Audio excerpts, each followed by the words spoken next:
Okay, today's workshop that we're going to be doing is all about applications that you can put on top of paint. Now, almost anything works with paint, but I'm going to show you a few examples so you can kind of, get the idea. Now, I have some of my examples from previous workshops, and you can use, I'm sure will be painted something, and you can use those. So some of the examples that we can use, I'm going to try this, is regular pencil. Now, most of my pencils are, I'm going to pull that one out, that's a special one, are regular Crayola ones, and they're great. You can take them, you can, blend, shade on top of them, add details. You can even use pen, which I don't have here, but take pen and add pen. Adds a nice texture quality. Now, one of the color pencils that I have that's unique are these ones called Prismacolor, okay? And they have a barcode sometimes on it, but they're unique. They're brighter than the regular color pencil. If you find these, they do not go into the pencil sharpener. They actually need to be done with handheld ones. And honestly, you don't want to make them a point because they break very easy, so you want to kind of keep it low. So, as I said, these are really bright. Now you can check that out. That's nice, okay? And I, kind of go over it. Maybe that's, you want a textured look. You can kind of go over that.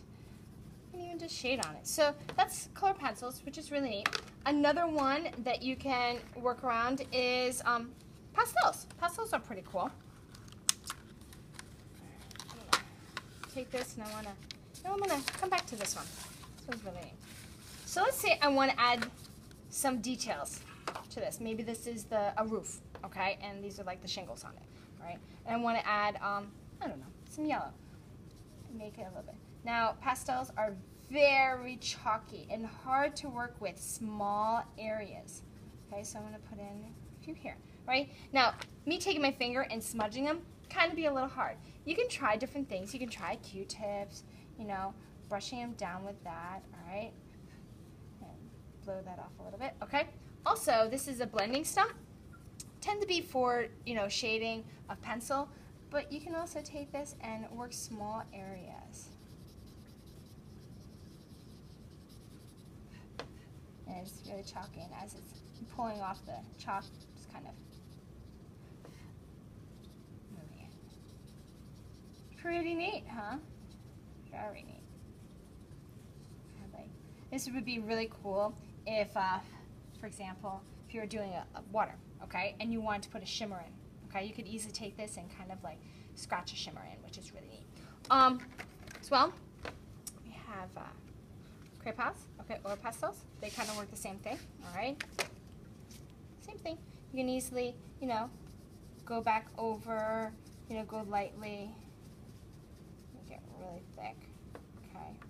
Now I'm going to see if I can push these around, all right? Let's see, maybe if I blend them. Then you can use your fingers, but sometimes I find that my fingers get really, gross. So you can push them around with this, all right? It's kind of a neat effect, right? Let's see, other stuff that you can use, most definitely. All of these are great techniques to try. As I said, you can try pen. It's really neat. You can even mix different ones. Like let's say I want to do this and put a little pen technique on the top. So, as I said, that this workshop is based on different things that you can add to your pastels, excuse me, these are oil pastels, your acrylic paintings. When you're done, please make sure that you clean up and you put everything away, okay, so that the next person has a nice clean station to work from. Okay, let's put that back. And that is that. If you're worried about this being dirty, all you have to do is just, wipe it off on a paper towel and it should be absolutely fine. Okay, and that's it.